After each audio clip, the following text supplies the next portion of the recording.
Hey, what's up? Hello everyone. Welcome into Fantasy Filmball, the show where we turn movies into sports and sports into something we don't talk about here. My name is Matt. My name is Dyl, and I am super excited for today's episode because we have been talking the Oscars since all the way back in January for this upcoming awards. Yes, That's sir. gonna be over a year of talking about Oscars until the actual ceremony happens. But we're in October, and we just had some big news. It's Golden Globe season, baby, because we have a lot of new stuff with the Globes, and we're going to talk about it all here today. But before we dive in that, if you are new here, consider dropping a like, a comment about what you see for the remainder of this video, and a subscription. It helps us grow. More people can see us, as well as keeps you involved with everything we do here. But Matt, what is our big new Globes news? Well, I think it's that there's 6 nominees in every category now. What the heck? What? Excuse me? I think they're doing it just so that they can put Kate Winslet in. You know, that wouldn't surprise me, but, you know, when I was doing my predictions for today's episode, some of these categories make sense. Like, yeah, having 6 checks, there's a lot of good movies this year. I know in, like, other years, like, getting 5 for, like, comedy musical actress could be, like, a struggle, but this year, every category feels like it has 5, 6 worthy nominations. But on top of 6 per category, there's one category they're like, nah, 6, it isn't enough. We need 8. 8 nominees, and that is for Best Box Office Achievement, a brand new category to the Globes on the film side. And Matt, what are your thoughts on this category? Because at least to me, it reminds me a lot of when the Academy was like, oh yeah, Best Populist Movie, yeah, we're gonna give it to you, and then they like backtracked on it. I think it's such a bullshit category. It's just a way for them to say, hey, we're gonna award movies that are going to make people tune into our show. Because it's not like they're also putting together a category for indie films. No, your prize for doing well at the box office is that you did well at the fucking box office. The money. It just reminds me of like when comedians like Bill Maher are like, oh, the Oscars are so, they're so out of touch. They only award sad, boring movies. It's just annoying when people insist that the only movies worth watching are blockbusters. This category is useless and redundant. And actually, I think it's going to end up dooming one of these top 2 movies. I have a feeling Barbie, people will think, oh, well, it's winning that category. I don't need to vote for it in comedy. If you look at this category, I mean, a lot of these movies are probably picking up at least one more Globe nomination, if not multiple Oscar nominations, because the bar to get in here is kind of high. It's $100 million domestic, $150 worldwide, or to be a big movie on streaming. But this year, Netflix doesn't really have like a Glass Onion, a Don't Look Up, Amazon, Disney Plus. They're not really bringing anything big to the table. So these are just gonna be box office movies, and a lot of the movies that did super well at the box office are kind of hitting the awards season circuit. And there's 2 ways I could go about this. I can go with the movies that have already been released that we know have qualified, or I could sprinkle in some movies that have yet to come out that we don't know that will hit this number, because like Killers of the Flower Moon, is it gonna hit $100 million domestic, 150 worldwide? Maybe. I think so, but a lot of people out there be like, no way. And then there's stuff like Napoleon, maybe not. Wonka, Battle of Songbirds and Snakes, these are all movies that could make the money. Color Purple, but there's stuff like Taylor Swift Eras, Beyonce's Renaissance, The Marvels. These are probably all hitting that mark. It's just like, how are they going to be received? We don't really know. Are they going to accept documentaries? Are they going to accept giant blockbusters that aren't very well critically acclaimed? I'm not sure. So for this category, at least for right now, I'm only putting stuff that has already achieved this number. So if you see this list next to me, and you're like, where's Killers of the Flower Moon? Where's Eras? Where's even like Five Nights at Freddy's? They haven't hit the mark yet. They can't make my list. So here's my top 10, and 8 of these are getting in. And at least Matt, looking at this list, I don't even know what to make of it, because like there's only like 15 movies that are technically eligible for this right now, and some of those include like The Flash, Fast X, Transformers. These are movies that they're not even going to touch because they were flops. Indiana Jones, it's eligible for this award, and it's going to lose like $400-500 million for Disney. Well, that's why this award is so fucking stupid, man. Like, the thing that doesn't make sense to me is that I get if you want to make a box office achievement, but don't make it like, oh, it has to make X amount of money. Because there's stuff like Megan that like just missed $100 million domestic. It was like 94 or something. It had a budget of like $5 million, so it profited a lot, and it's not even eligible here. My category, I mean, I think 4 movies are automatically guaranteed in this. I don't even care if Killers of the Flower Moon, Eras, or other stuff get into this category. These 4, they're safe. Barbie, Oppenheimer, Across the Spider-Verse, Guardians of the Galaxy Volume 3. Yeah. These are 4 of our 8 nominees. Set it in stone right now, lock it in, and I think Barbie is most likely going to be our winner. I could see a small chance that the Globes like, Taylor Swift, we love you, we're Swifties, come on, get your award, but I don't know, I feel like they might not include it here. I feel that could be a huge major snub the morning of, like, the internet, Twitter goes crazy, like, oh my gosh, Era's didn't get in, because it's a doc, it's a concert movie, it's not a movie, and the Globes have been weird about that stuff before, not letting animation or international into their main categories. I know they fixed that now, but a long history of that, and I could see that being a case here, but you also make the case they made this category for eras to get in, so I guess we'll have to see. But Matt, that's my top 4. Would you change anything here? Well, I would say it depends on what ends the year as the highest grossing movie. If Eras becomes the highest grossing movie of the year, beats Barbie, then Eras will win. Otherwise, Barbie wins, which means that it dooms its chances in comedy because they're going to say, well, we're already giving it a picture prize. Are they going to be thinking of this as we give this to the biggest box office, or are they going to think of it as we're going to give it to our favorite movie with the biggest box office? And if that's the case, then Oppenheimer technically should win, otherwise it's in trouble. At least to me, when I hear box office achievement, I would go off of what your budget is, how much you made, and like how like remarkable it was. And I think both of these movies are huge successes. Oppenheimer is the highest grossing biopic all time worldwide. It's like top 3 in terms of R-rated movies worldwide. Barbie is the highest movie directed by a woman of all time. It's Warner Brothers' biggest movie of all time, the biggest movie of the year. So like, at least to me, I think this is Barbie's category to lose. Does that affect its chances in comedy? That we'll have to see. But Oppenheimer, Across the Spider-Verse, Guardians Volume 3, they are in here. Then I would say, if we're including stuff that isn't officially hitting the mark yet, Eras would be 5, Flower Moon would be 6, and I would probably put Renaissance at 7. I think that they would nominate them both, or they would nominate neither. I would lean more towards both at this moment. So then that makes my number 8, and my number 8 is a super interesting one, because if you see my active list right here, it's Elemental, Sound of Freedom, Super Mario Bros., and The Little Mermaid. I think once we have more stuff out, Little Mermaid is gone. The only reason I have that in now is because, like, if this was our list, Little Mermaid's probably getting a comedy musical actress nomination. Super Mario Bros., it made $1 billion. Can it overcome, like, the critical negativity to make it in? Maybe. Globes don't mind Illumination. And that could make a case for it to get in here. Elemental didn't make as much as Super Mario? No, but it checks off the box for that streamer. Disney reported this has had the biggest opening day or opening weekend in Disney Plus history. I think that is a good buzz for it in this category. It had amazing legs. It opened to like 30 and ended up with like $150 million domestic. That is a super big achievement in box office. However, if you're talking achievement in box office, say what you want about the people involved with this movie or the discussion around this movie. The movie itself is very undiscussion heavy. It's pretty mid across the board, but Sound of Freedom is an achievement in box office. And I feel like it is in this category, especially with 8 nominees. I don't care if Eras, Kills the Flower Moon, Renaissance are all eligible. Sound of Freedom sticks it out into the top 8. And I don't know, that would be my 8. I know I just gave a lot of different numbers, a lot of different movies, because there's movies that haven't hit the mark yet, even if they're most likely going to. And I just don't really know how to predict it. So we saying like, oh yeah, let's throw all the things that we think could hit it, but what happens then when Kills the Flower Moon fails to hit $100 million domestic? Then I just wasted 3 months having it in my list. So at least for me, how I'm doing this is you have to hit it, then you come into the list. So Sound of Freedom, it's in my top 8. The question with Sound of Freedom is, are they going to want to make themselves look good, or are they going to...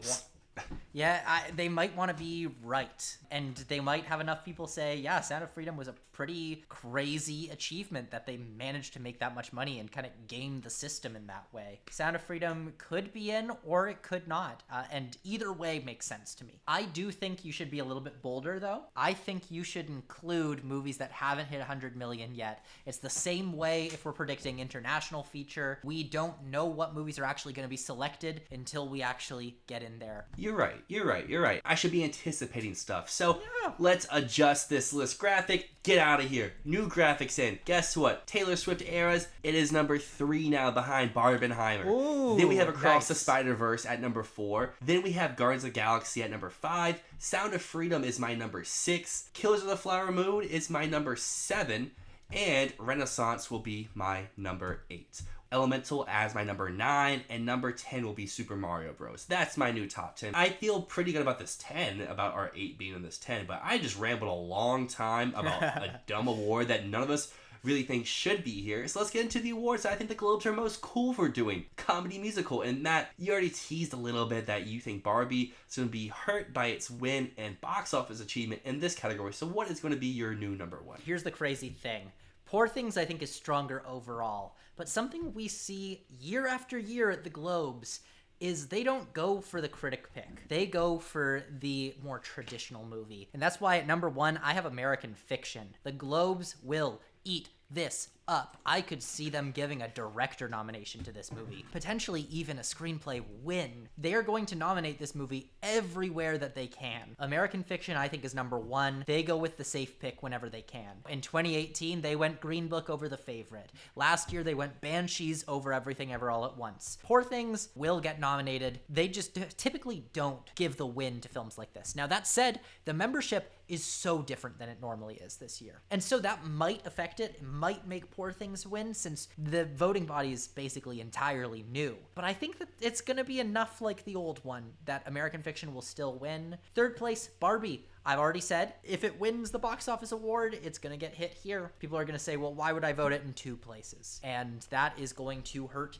Barbie. Also, I just think at that time in the race, I mean, already I'd say both Poor Things and American Fiction are a little bit stronger than Barbie, even though Barbie looks like it's winning original screenplay. But if Barbie doesn't win original screenplay, it's The Holdovers, which is my number 4 in the category. A hilarious, wonderful comedy, gonna get multiple nominations. I could see this being somewhere that this movie does well across the board, potentially gets a directing nomination, screenplay. It's such a Globes movie. And finishing my top 5, The Color Purple. I need a musical in there. I think this is gonna hit. I'm kind of coming around on Color Purple again. I'm still worried about its box office and the populist appeal of the movie, but I don't know. Well, you know, the fun thing about the Globes this year is 6 get into the category. Oh, right. And your number 6 is, I think, the consensus 6, because if you go to Gold Derby right now, 6 movies everyone has, and everything else is 100-1 odds. And your number 6 is Air, which I think, even if it's only 5, I think Air would still get in. And something would just get snubbed, whether that is American Fiction or Color Purple or Holdovers. I think something would have got snubbed for Air if this was just 5, just because Air seems like such a Globesy movie. It's got stars. Yeah. It made decent money. Was it a huge success? No, but it did well. It did well on Amazon. It had good streaming numbers, and it got decent enough critic stuff. This would be a Globes type nomination. So yeah, your 6. I like your 6. I would just switch American Fiction and Barbie, and that would be my order, but you know, I see your angle for American Fiction as well. American Fiction, I'm telling you, man, it is coming up Green Book, it's coming up Coda, it is going to be the crowd pleaser that everyone on the internet denies the entire time, because people out here go, it's kind of basic, and people just love it. Who won Comedy Musical Globe last year? Last year was Banshees. And wouldn't you say that Everything Everywhere was the more crowd-pleasy type movie? At least for Banshees winning last year gives me a little angle for maybe Poor Things possibly winning the category. But I disagree, because Banshees was the basic movie. It was, I mean, I don't want to say it's basic because that's going to make people mad at me, but it's the movie that's like, it's not pushing boundaries. It's not trying to be weird. It's traditional humor. It's just a good script and some funny actors. Everything Ever All at Once was very visual comedy. It's in your face. It's very new age comedy, like Poor Things, like Barbie. And American Fiction is that more traditional comedy, where the comedy's in the script. It's on the page. It's not on the screen. Globes, 6 nominees in the category. Let's say for some reason Color Purple comes up, it's awful. It misses the category. You need a new number 6 now. Everyone on Gold Derby, they don't even have another movie under 100-1 odds. So who are your next, let's say 3 or 4 in line? Because Comedy Musical Globe is a little lighter than most categories. So let's get a full top 10 here. We're going to go full top 10. Next one in line is Wonka. It's another musical. That just makes sense to me that a musical is going to be there. I mean, just in general, we always see musicals do really well at the Golden Globes. As is tradition, musicals will always do probably a little bit better than they should. Wonka, it could be a huge hit. I'm still not entirely clear if animated films are allowed outside of animation or if it's just international films that are now allowed in the main categories. It is not very clear yet. So Spider-Man Across the Spider-Verse, I think, would be in the top 6 if I was clear about whether or not animated films can be in that lineup. At this point, though, I do not know the answer, which is why I'm going to keep it on the outside looking in. Then at number 9, I have Are You There, God? It's Me, Margaret. I did have Saltburn here, but I guess that's a drama. But Are You There, God? It's Me, Margaret, I think has a very strong angle for an actress nomination. They like to nominate kids at the Globes, and so she could very easily get into Best Actress. And this film, if it hits anywhere, it would hit with the Globes. And rounding up my top 10, Asteroid City. They've had some good Wes Anderson nominations in the past, but they've also snubbed him a lot, so there's nothing guaranteed there. I'm not going to say Asteroid City is a good bet, but it's definitely better than everything else at the moment. Then some other stuff to mention: Dumb Money, Guardians of the Galaxy Volume 3, Hitman, which I think would very much be higher if we knew if it was coming out this year or next year. Then there's Next Goal Wins, Flora and Son, and finally The Little Mermaid. Now, some people might say Bottoms should be in there, but I think that's going to be a little bit too Gen Z for an organization like the Globes. I don't think that they're I just cool think it enough was too to do small. Bottoms. It's Zoomer humor, and I don't know if that's going to connect with an awards body like this, as much as I'd love to see it. So let's dive into your comedy and musical actor, because, I mean, you have American Fiction and Winning Picture,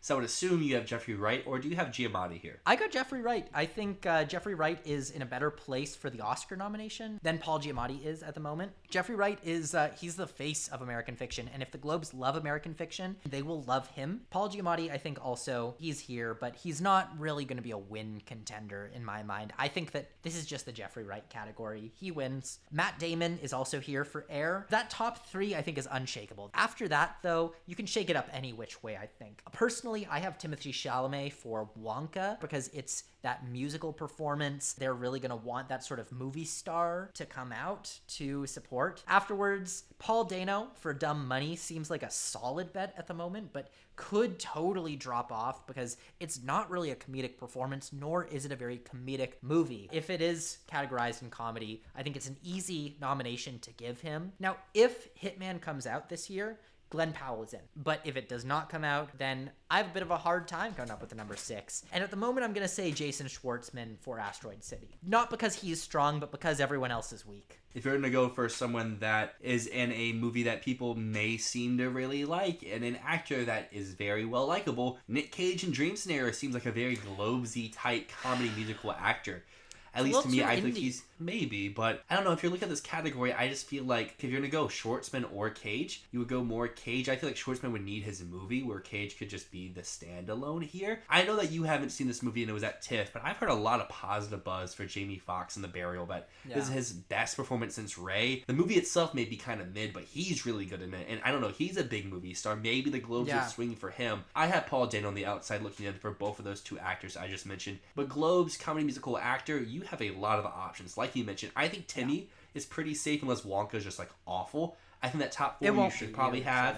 And then 5 through whatever can kind of be any order you kind of see fit. Jamie Foxx is very possible, especially because Jamie Foxx had his stroke this year. But I'd also say we're not going Jason Schwartzman if we're not going Paul Dano. I would lean Michael Fassbender for Next Goal Wins over Nicolas Cage. Maybe that's a bit wild, but I don't think that the Globes are going to hold Taika Waititi against Michael Fassbender in Next Goal Wins. A fun one would be Joaquin Phoenix and Beau is Afraid. They won't do that, but that would be a pretty fun nomination. But speaking of fun nominations, I think that Globes comedy musical actress always has at least 1, if not 2. But this year, at least to me, the category looks pretty strong. But looking at your lineup here, I think that we have 4 out of 6 the same. So I'm interested to see your reasoning for some of yours on your list. The top 3 is so easy here. Emma Stone wins, Margot Robbie 2nd, Fantasia Barrino 3rd. That is so easy. The top 3 is locked. They are just there. That's what it is. Even barring, like,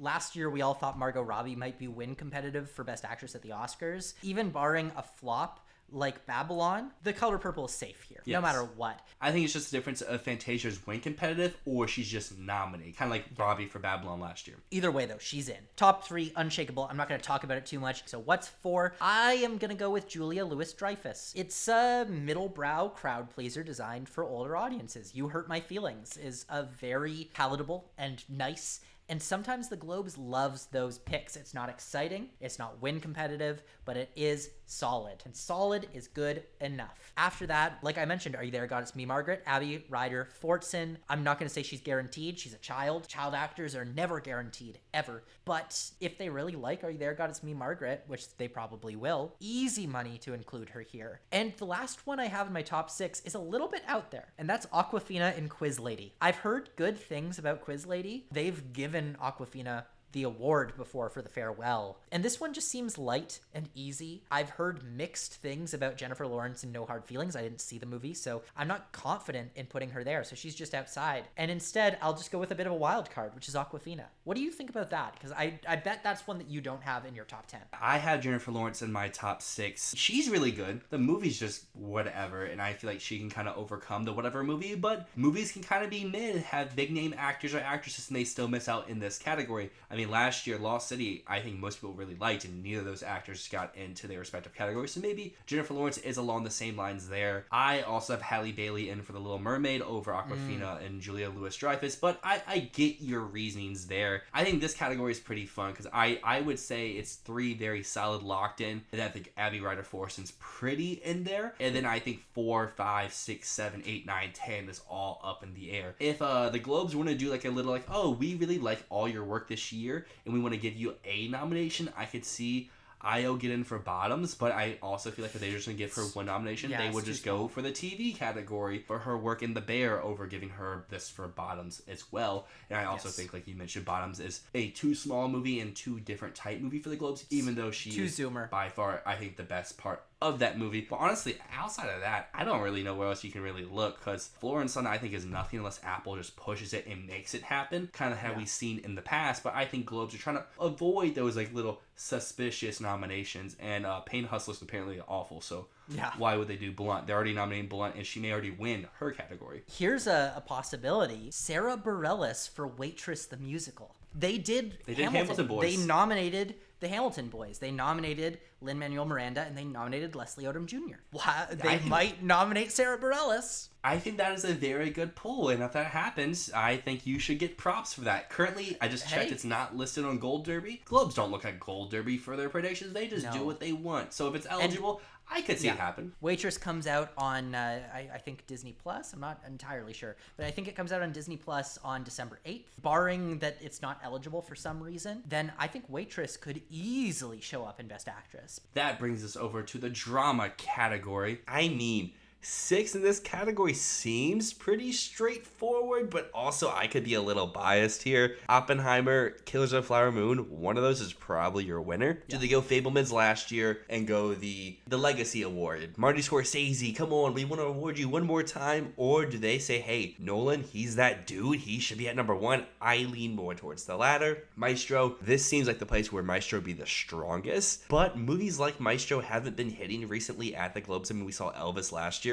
It walked away with just drama actor, nothing much more. I don't know if Maestro's going to win anything this year. Past Lives, maybe it's too small, but maybe this is just the right place for it. I mean, Coda did hit at the Globes. They got into drama picture, so, Past Lives maybe. I don't feel great about Anatomy at 5, but there's not really much else. I made December at 6 just because if you're going to 6 in categories, I don't really see how Portman misses out on drama actress. Supporting actor seems pretty good. Supporting actress, yeah. Right there, that's a pretty good, stack of nominations to get yourself into picture. It's got big stars in it. Netflix is behind it. Why not? So Anatomy's my 5, but after not missing the short list, I could see it miss off. But like Globes, they aren't going to do Zone of Interest. All of Us Strangers, I don't have it getting any other nominations, so how would it get into drama picture? Origins, like a long shot, and maybe Napoleon, if they're like, oh, Ridley Scott, you made a serviceable movie. Let's go. Come on, get this nomination. But I don't know, my 6 feels good, but when stuff feels good, it's not good. Looking at my 6 here, if I were to take out Anatomy of a Fall, who would you suggest putting in? Would you still say Strangers, even if it might not make its way into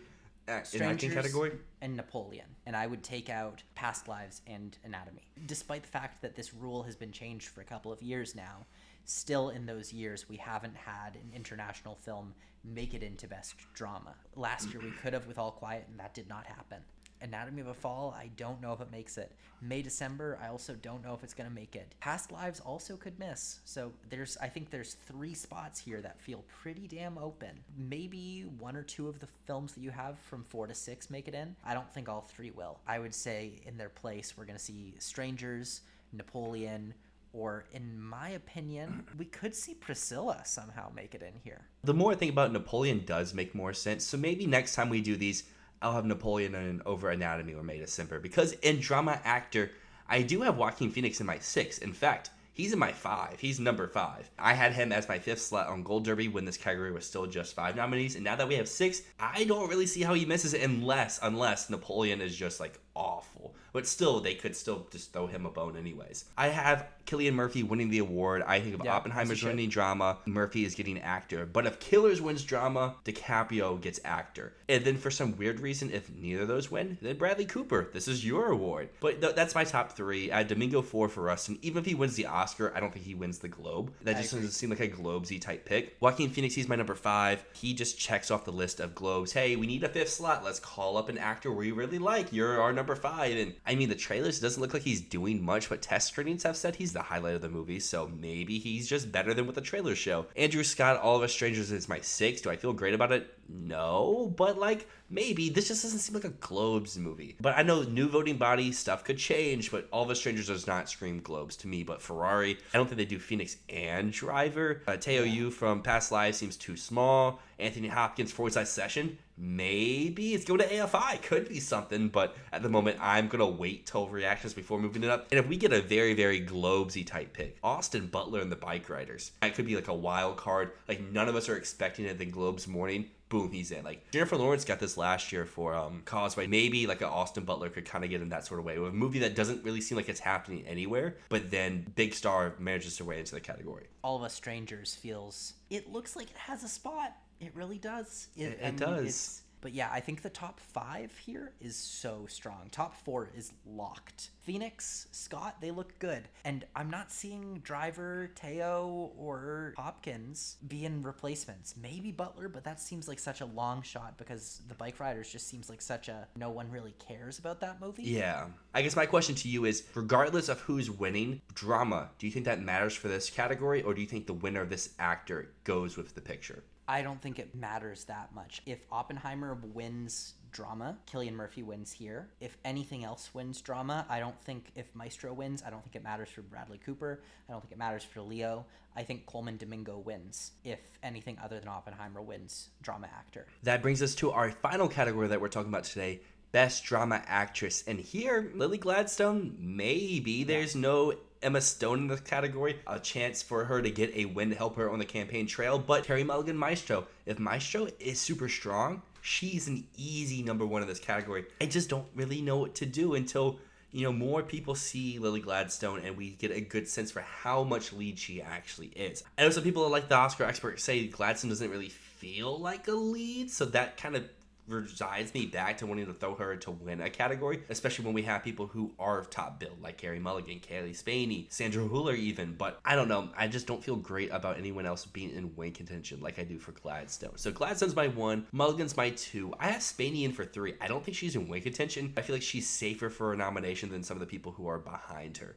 especially after winning the Volpe Cup at Venice. She has a great path. Like, if this was a weaker year, I think she would be almost a lack an actress, but actress like 7, 8, 9 women deep this year, so I can't say that, but any other year, like last year, she's in. Greta Lee's in number 4 for Past Lives. I could even see Past Lives make drama and her miss, kind of like Coda did, where Coda was just drama and supporting actor, and Past Lives would just be drama and screenplay. Number 5 is Sandra Hüller for Anatomy of a Fall. I think she's stronger at every other awards body than the Globes. Yes. I think the Globes could be an easy spot for her to miss, and that could either, 1, derail her campaign where she misses Globe and then she starts to miss other things like SAG. I think she's a very possible SAG snub. While the performance could be amazing, could be great, SAG sometimes doesn't really reach for international type performances. And then at my number 6 slot, as I mentioned in Drama Picture, I have Natalie Portman for May December. I think expanding to 6 in each category really helps May December. Portman gets in for actress, and I think Melton then gets in for supporting actor.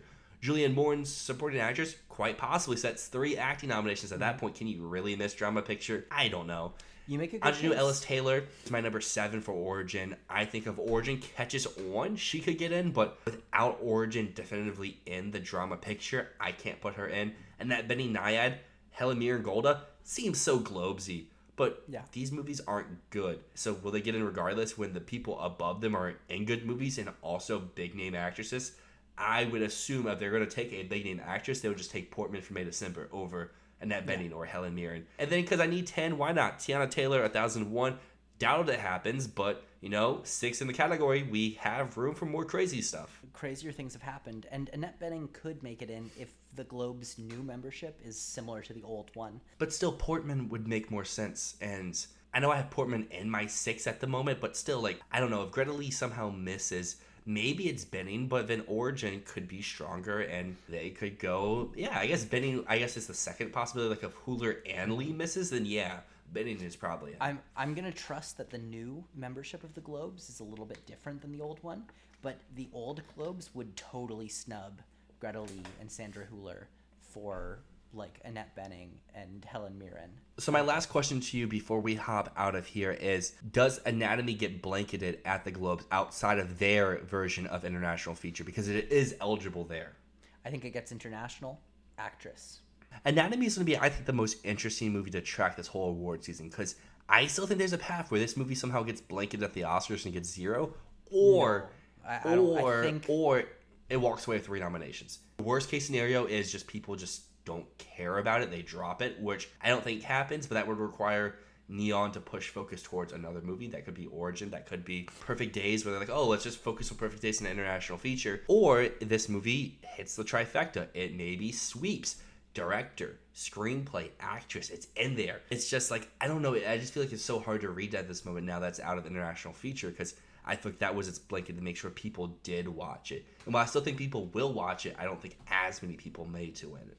I think Sandra Huller is safe, but I don't think the film's safe in any other categories. It's right on the edge of picture. It's right on the edge of screenplay. So yeah, I'd say it's in a risky spot right now. See, I may almost say it's stronger in screenplay than actress at the moment, because Huller might not be in winning contention anymore now that we have Emma Stone and Lily Gladstone. I think Huller moves down to the 3 spot. However, like I said, if the trifecta comes in, Huller wins 1, 2, 3, she's right back up to number 2. But I think until that trifecta happens, she's now down to the 3 slot. I think the 3 slot could be volatile in a category of 5. If it misses actress, though, it's definitely not in screenplay. Fair enough. So everyone out there, let us know down below, what are your thoughts on the Globes? I mean, 6 nominations in the category, that seems kind of cool, but also seems kind of overdone too much, because Critics' Choice does 10 sometimes. So at least it's not going up to 10 nominees. And then the box office achievement category, that just seems... It makes for a great discussion, but when you actually think about it, it's what are you actually awarding? So let us know down below all of your thoughts. But until next time, my name is Dyl. And my name is Matt, and this is Fantasy Filmball.